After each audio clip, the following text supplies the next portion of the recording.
This is Fraser Coast Stories with George Seymour. And when I started this podcast a few weeks ago and I was talking to somebody about potential guests, they suggested the Batman. And I said, I know John. So I'm joined here today with John Parsons. And John, why do people call you the Batman? Well, George, we've been, let's go back. I retired from Sydney and I have my own business, Environmental Solutions. We started off with 2 of us and it finished up with 15. Yeah. I got too old, so I sold out and we came to live in Harvey Bay.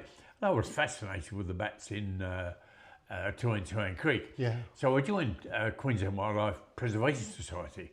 And Joan, the president, she John asked Cooks. me if I would take the bats over and liaise with council and other communities in the region and just try and just boost the bats. Yeah, be an advocate for them. Yeah. And if you remember, at that particular time, council were receiving somewhere between 30 and 50 complaints about bats per month. Yeah. So we looked at that and we said, that is a lack of education, obviously, if people are complaining like that. So we sat down as a group and we said, how can we fix this? So we said, the easiest way is to go down to Tuan Creek, and when people walk by, we could explain what the bats were, which is what we did. We did that for a number of years, and then technology came in and we got cameras and we went down early in the morning. A couple of times we almost got arrested by the police. Yeah. What are you doing here at 2 o'clock in the morning? Yeah. So we explained to them, and they were fascinated to think that we were photographing the flying foxes because we wanted to know. And there was a million questions that we didn't know. And the only way that we were going to find out, it was to go and sit down there and have a look to see what they did and what they didn't do. And then in between that, we liaised on with a few of the council, environmental people. Their knowledge was very limited in those days. Yeah. So we then got on to 2 or 3 people at the university, and they weren't much better. So we said, well, how can we improve this? And their comment was education. Yeah. You know, get the books out, go and have a read, find out what's going on. And in between that, I bumped in with Queensland Parks, Mary Starkey. She was the senior officer over at Fraser, and she was in the same position as me. She wanted to know, but didn't know, and didn't know how to find out. So it's the old saying, George, 2 heads are better than 1. Yeah. So she went in one direction, and I went in another, and we came back, and Mary said, she just got a letter from the state government that they wanted to know how many bats were in this area. Well, that took us almost 2 years. Yeah, it's not an easy question to answer. It was changes. very, very difficult. We had no idea, absolutely no idea. The university had no idea. So we had to sit and work it out. And is where we got the clue from was from council. There was one afternoon, council phoned me up and they said, I've got some PhDs from Germany who are interested in our megabats because they have microbats over there and that's all they have. And they wanted more information, and you're the only guy we know that has got any knowledge. So I said, right, okay, come down. Now remember, we're only probably just on 12 months at this stage. So they came down, I explained to them what they did and how they did it. And I was fascinated by what was happening, but they didn't know this was happening. So they went, and then the following night, I went back down to have a look to find out what the bats were actually doing on that takeoff. Yeah. And this was one of the crucial parts. It's one of the most spectacular things you'll see is the bats taking off. It is, but to the average eye, it looks messy. They just fly everywhere. Well, they actually don't. There's the night before, the big boss would say to some of the what we call the safety officers, take a few of the juniors and go and find food for tomorrow night. So they would go off, and then they would come back at 2 or 3 o'clock in the morning. Then that night, when they took off, they went round in a circle twice. And in that is what they're saying is, where did I come from last night? Over there. So they would start and go to that area, which would be their feeding grounds. And when they did that, all of the other bats did exactly the same thing. They took off, went round twice, and then they followed off and they went over to it. Now that could last then, that particular feeding ground, for probably a week or maybe 2 weeks if it was really good. Yeah. And then it would all happen again. So every probably 2 weeks or so, you could sit there and if you knew what you were looking at, you could see that this was going to happen. And then with this was in the winter, so we only had 200 or 300, which was easy. So then I went to Mary Starkey and told Mary what I'd found, and Mary said, well, come on, we'll do it all again. So we did. For 1 year, we monitored every bat that we could find. And we said, well, how can we actually count them? So this was another problem that was coming in. So, you know, you can't do that. So again, this is where we came back to the German visitors. And I said, Mary, when they took off, there was only 200 or 300. So it was easy. I said, for me to say that that was 200 or 300, I said, we've now got the big crowds that are coming in because summer was approaching. We're getting the greys coming up from New South Wales. We've got the little reds coming down from up north. The little reds are the biggest problem because they have families of 20,000 and they can come in with 3, 4, 5, 6, 7 families. So you could get 100,000 bats here within 24 hours. Yeah, wow. And that happened on a regular basis. And that used to frighten everybody. So we wanted to know, how could we ascertain, you'd never get an exact figure, but you'd get a figure which would be something close to it. So we did that. I had somebody standing with me on my right hand with a pen and a piece of paper. And we counted 2 minutes. And I'd go 2 minutes, 100. 2 minutes, 100. 2 minutes, 300. 2 minutes, 500.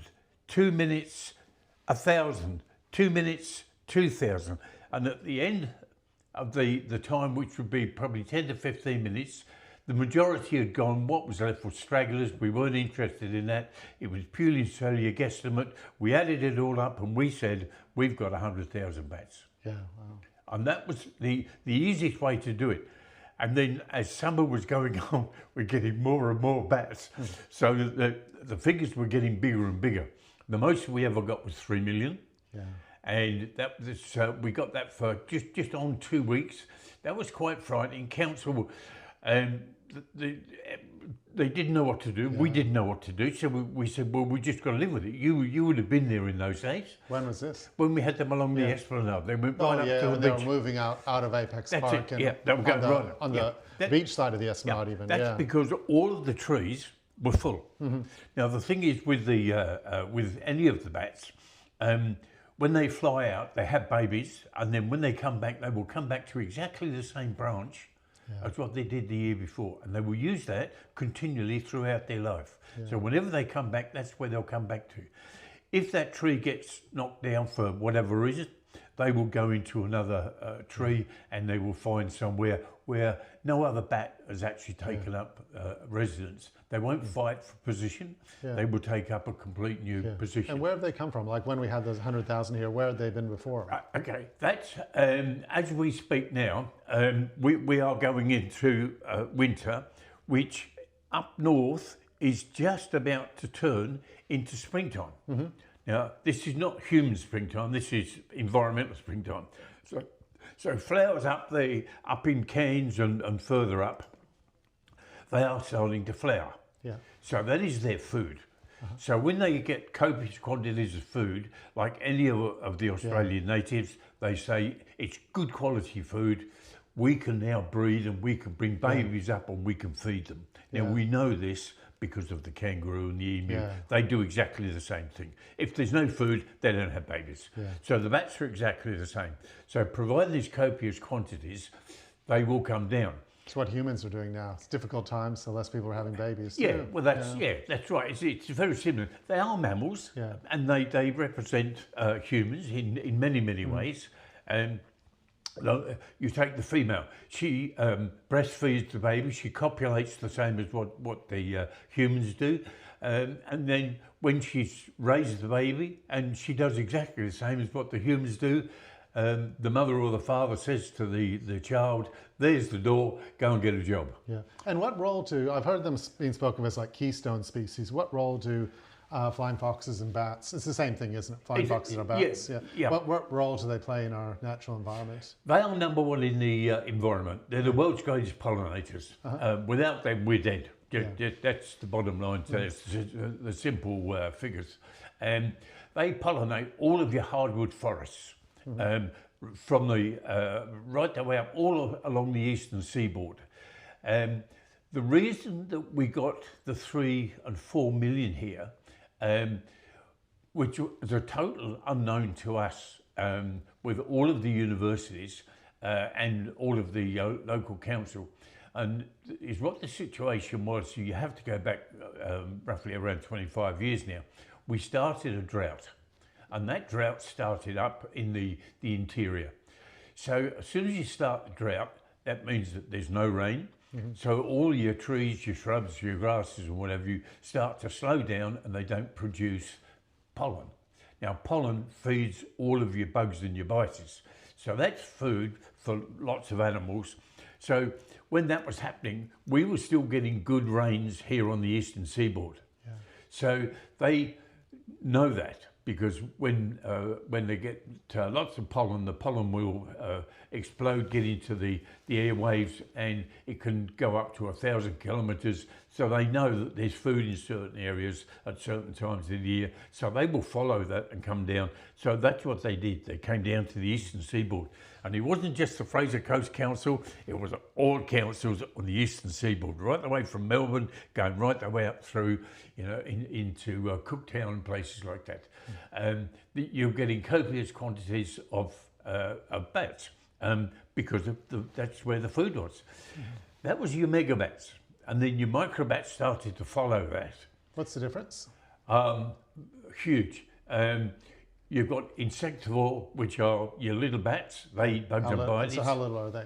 And you, the insectivore, how small is that? They'll go from probably 1 gram up to about 4 grams. That's pretty small. Yeah, they're very, very small. Yeah, the 0 gram or 1 gram, we don't have him here. He's up in Malaysia. He's what we call the bumblebee. And are they still in the same type of colonies? Do they still? Are they more solitary? No, they're more individual. Yeah. You're very lucky to get more than about 20 or 30 of them at any one stage. So socially, they're very, very different. They're very different. Yeah, entirely different. It's like chalk and cheese in actual fact. There's a little bit of confusion that comes in there, like your microbat is noted to be one of the world's greatest pollinators, but he's not a pollinator as such.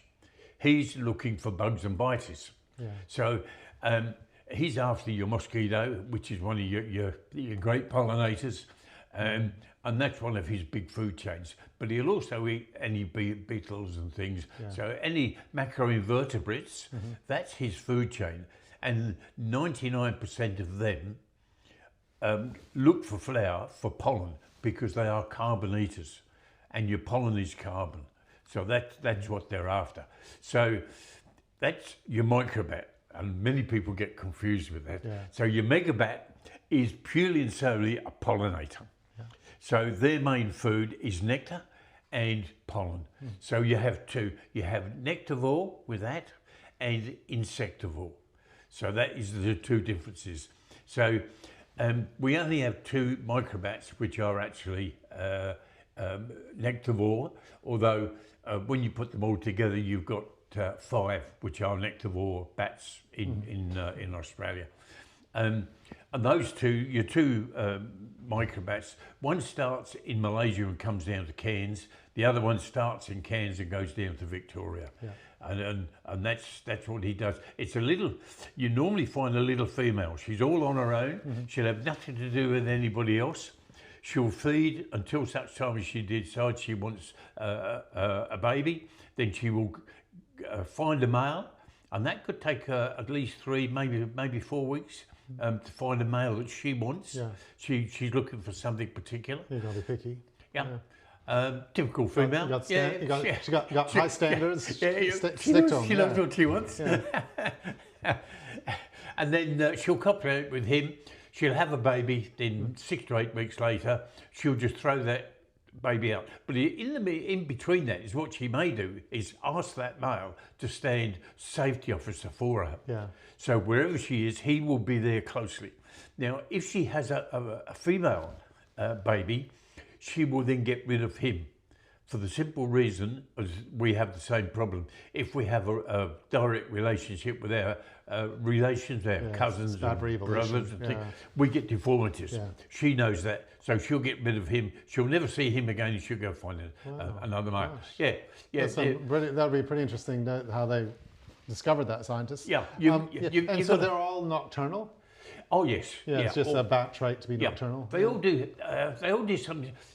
We've got some which are up in the 8 grams, and they're the cave bats. Yeah. We don't see them here on the eastern seaboard. They're up in Gingin and. I think the caves near Rockhampton. Are there bats in there? Yeah, you'll get them up there. Yeah. They're the horseshoe. Yeah, I've seen them. You'll get see. We're not like Europe. Europe, that's all they have is cave bats. Cave bats. Yeah, right. Because of the mountains and everything else. We don't have that. We have an escarpment and we have a high rise, probably anything from 500 to about 1,000 meters. Other than that, there's not much left. Yeah. And what is left is a little bit too cold, and they don't go up that high. Mm-hmm. So they'll try and come down. And they'll sit in caves that maintain a reasonable sort of temperature, anything up to about 15, 20.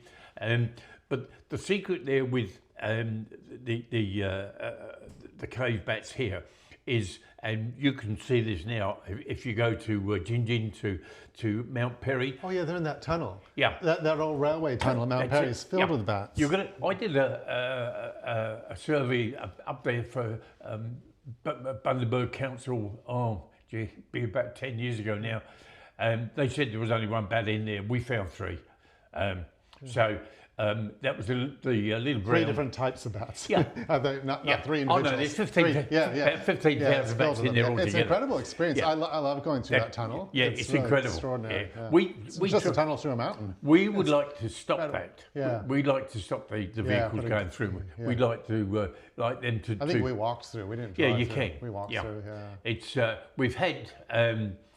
Vehicles that have gone through and they've got, especially the campers, and they've got tents and things, and the bats get hooked up inside. But if you want to anybody who wants to go back and have a look at those, they're extremely interesting. We spent about 6 months in there to get the information we needed. And if you look towards the ceiling, you'll see that there's big holes there, and there's probably 100 or maybe more bats in one of the little crevices. Mm-hmm. And you'll see the bats that actually fly down underneath that. People just think that they're flying around in the tunnel. They're not doing that, is what happens there. The female, she likes high humidity. She likes to go up to about 90-95% humidity. Yeah. And she's heading up the top, which is sort of like a crash. So your males are underneath and they're flying around in circles, and what they're doing is changing the air that's up in the top of the roof. Yeah, so the stale air that's up with the females then gets turned, and they get fresh air up. And you can sit and watch that. And if you go at the right time of the year, which would be middle to the end of November, going into middle December, look to the walls and you'll see little black things on the side of the walls. That's the females having their babies. Yeah, wow. And then when they've had their babies, she'll get them onto the breast, get them suckling, and when she knows that they're in a firm position, she'll take them off and she'll take them back up to the top. Mm-hmm. And then that particular evening, she will say to the lady next door, "Will you look after my baby? I'm awfully hungry. I'm going to go and get some food." So she'll then go out and she'll get some food. She'll come back, boost her body up, get more milk ready for the baby, and then she'll breed the baby up again 6 to 8 weeks, depends on the species there and how much food that she's actually got. And then she'll just fly around for the rest of the time, just eating all the bugs that are up in the Gingin area, because there's a lot of water up there. So the 3 that were in there were the little brown bat, the moy oysters, and eastern bentwing. And they get along? Oh yeah, they love each other. The Moyotis is the unusual one. He does eat bugs and biters and things like that, but he eats the little fish. You know, the gambusi fish, or we would know it as the mosquito fish. He eats that. So he Googles 3 or 4 of his mates. They go across the lake. They get down as low as they can, put their feet into the water, catch the little fish, then they'll stop, they'll eat that, and then they'll go back and they'll do that probably 4 or 5 times a night. So, and it's good because they keep that fish to a level. It's not native to Australia, it's native to South America. So they're good in that way. And that little fish, he's good today, but he's no good tomorrow. Today, he will clean everything that's died on the lake, on the surface or underneath, whatever he can get. And then tomorrow, we don't like him, we don't want him. He eats frog spawn. Yeah. So we can't control that. Yeah. The universities, many of the universities have done huge studies on him, and we can't get rid of him. That's the bottom line. It's just too much. So we live with him, and that's it. Yeah. So that's And so, John, you talk to a wide range of groups and people about bats. What do they want to know? Like when you go to a school or when you're talking at the show, what are people asking about bats? The main thing that they like is how many bats do we have in the area and what species? Yeah. And how can they help to maintain the volume of bats that we have in the area? And what's the answer to that? Welcome back. Boxes or homes, what you call it. Yeah. We have to create bigger breeding programs. The reason for that is it's that population growth is in all areas. It's not just here in Hervey Bay. It's everywhere. Yeah. And councils are bound by the rules to knock trees down. As soon as you knock trees down, that may be their home. Habitat. Yeah. So. For every tree that you knock down, you're probably going to take away 5 or 6 homes for the microbats. So if people, can go and buy a box and put it up into their garden, they can put it onto their house, their fence, if they've got trees that are big enough. Yeah. So the microbats live in these boxes. They're not like the colony at Tuan. No. Those are megabats. Oh no, they're megabats. Yeah, the microbats are the size of mice. Yeah, they're a flying mouse. Yeah, they're harmless. There's only one of the species that we know of that actually carries the Lysi virus, which really isn't that dangerous. So is that the Hendra virus? No. What's the Hendra virus? That's the megabats. Oh, okay, yeah.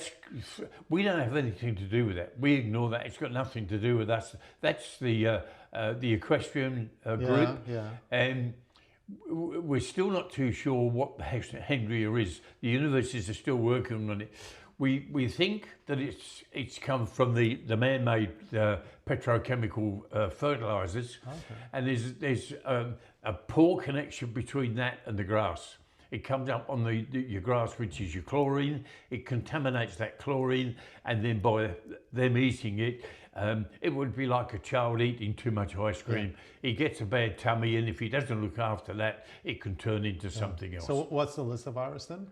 The Lysi virus is your flu, which you've got a classic case of it at the moment. You've got 5 people, I think it is, that have been taken off a boat somewhere over in Spain, and they're now in the Western Australia. It's the same thing. What's the connection to bats? Yeah. Oh, no, that particular one isn't. Oh, but the one here, what's that? No, what's the Lysi virus, which is what they call the ABVL, it's very close to us. It's almost the same as our flu. There is a difference, but we can catch it, and the symptoms are really hardly noticeable, and this is the dangerous part with it. You can carry it for 2 years, have absolutely no symptoms, and then all of a sudden you'll get very sick, and you'll go to the doctor and you'll tell the doctor you feel very lethargic, and he'll do some tests and he'll say, I'm sorry, there's nothing I can do, go home, buy flowers. Okay. And that's where you have to be scratched by the bat, though, really. Scratched or or bitten is the only two. If that happens, you should go to the doctor right away. Yeah. Well, the thing is that's what we say, George. We've only ever had, I think there's two now in the last 50 million years. Yeah. And if you look at the snake kills about a dozen people every year. Yeah. You know, cows kill 2 or 3 people every year. Your dingoes, you know, you can go on and on and on. And to be serious about anything, if you're in the bush and you get bitten by anything, it doesn't matter what it is, go and see your doctor. Tell your doctor, you know, what happened, and then he'll give you an injection, or he'll turn around and say to you, that's fine, you know, don't worry too much. Yeah. And John, what is it about bats that makes you so passionate about them? The reason that we got into it was Dracula. Okay. If you go back to the early 60s, and I could not believe that what Hollywood was showing us was fair income. And I still don't judge. And then when we came to live in Harvey, and I saw these guys hanging up a tour in Two Hand Creek, I really, you know, checked them out. And I had friends in universities, and most of them didn't know. They knew of them, but they didn't know very little. The amount of information that we could find on them was very, very limited. So now I thought, if they're hanging around there, how on earth can they pick up a wooden stake and knock it into your heart and then jump onto your throat, take a litre of blood and go home to the wife and children and live happily ever after? I thought, what a load of rubbish. So let's check this out properly. So that's what we did, and this is what we've come up with over the years. And you've done that through signage there and elsewhere, through the booklets, and being at different events. Yeah. Talking about different events, George, not this Sunday, but Sunday week, we're at the Botanical Gardens. Oh, yeah, for the open day, Yep. If anybody would like to come and if they've got a problem, bring the problem with them, give it to us. You know, if we can't answer it there, we'll happily go round to the house. We'll have a look, see what the problem is, and then we can make some suggestions from there. And that's no charge. We don't charge for anything, George. Yeah. You know? Thanks, John. You've done a great job in raising awareness about them, and they're an important part of you know, the Fraser Coast and Australia's natural environment. And you know, everybody thinks of you as the Batman, and it's really great that you found that passion and are sharing it. Yeah, I'd love to be able to keep on, George. I'm looking to retire. The body's telling me it's had enough. You know, I've got a company. When we turn this off, I'll tell you what you know, what I think, touch wood, will happen very shortly in the next 2 or 3 weeks. All right, but we'll still be there. I'll still be there and keep going as long as I possibly can. I'm 86 this year. You know? You deserve a bit of a break. We do. Thanks, John. All right, you're welcome.